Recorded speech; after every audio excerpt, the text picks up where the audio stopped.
The independent game store is worried about GameStop as competition may be able to sleep easy tonight. What's up everyone, I'm Will Strickland, welcome to Glitched.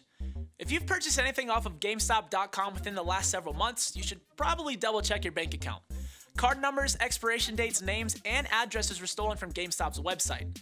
In response to an inquiry made by Krebs on Security, a website ran by investigative reporter Brian Krebs, GameStop said, quote, GameStop recently received notification from a third party that it believed payment card data from cards used on the Gamestop.com website was being offered for sale on a website. That day, a leading security firm was engaged to investigate these claims. GameStop has and will continue to work non-stop to address this report and take appropriate measures to eradicate any issue that may be identified. Krebs on Security stated that two sources from the financial industry said, quote, they have received alerts from a credit card processor stating that GameStop.com was likely compromised by intruders between mid-September 2016 and the first week of February 2017. Those sources also said that card verification values, or CVV2, were also stolen. That's a 3-digit code on the back of your card that's sometimes referred to as the security code. Now this is especially alarming because websites aren't supposed to store CVV2s, meaning that this theft had to have originated from malware placed on the website itself. This would have allowed the thieves to record the information before it was submitted, which puts the data through an encryption process. Any story dealing with credit card theft is always a huge issue in America since it seems like it happens pretty dang often. Just think back a few years to the massive case that Target ran into. A story like this is not going to go unnoticed, especially since it goes beyond the gaming journalism field. This enters the realms of finance, security, and technology. With this in mind, I'd like to look back at GameStop's statement to Krebs on Security. For what I can tell by articles written by other websites, Krebs on Security broke this story. Assuming that's true, it makes GameStop's statement a lot less consumer friendly. First off, GameStop didn't provide the time frame. Two unnamed sources did. Secondly, GameStop didn't make a public statement until they were asked to by Krebs on Security.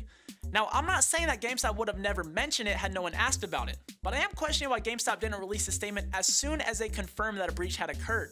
The size of the problem doesn't matter when it comes to the financial information of customers. You should be telling them to check their bank statements immediately. Krebs said in their article that GameStop would not respond to the suggested time frame or exactly what pieces of information was stolen. Again, that seems like necessary information for customers to know, especially since the time frame includes the holidays where customers who rarely visit the website may have made a purchase or two. GameStop has never exactly been recognized as the most transparent or consumer-friendly company, and this only makes things worse. It also doesn't help their image to investors when paired with their loss of earnings during the fourth quarter of the fiscal year, which ended on January 28th. According to Polygon, quote, the company's earnings release showed new software sales down 19.3% for the fourth quarter, and new hardware sales down 29.1%. Taken with the launch of two new PlayStation 4 configurations and PlayStation VR from September to November, the hardware decline is remarkable. CNBC reported that GameStop shares in the stock market had dropped more than 30% over the past 12 months as of March, and dropped by 13% following the release of their earnings report. GameStop also announced that it will be closing 150 stores this year, but that's not too much to worry about. GameStop had told Fortune 3 years ago that they plan on closing non-productive stores in the future.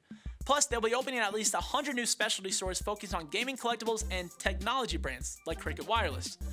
All in all, I just hope that the credit card stealing gets figured out and any customers that were affected get their money back. Maybe after they settle this, GameStop can also start investing in some better PR. Is GameStop on its way out, or is there still a viable market for them? Let us know in the comments down below. Now, if they could just stop plastering stickers all over the cases and calling open games new, GameStop would be on the road towards redemption.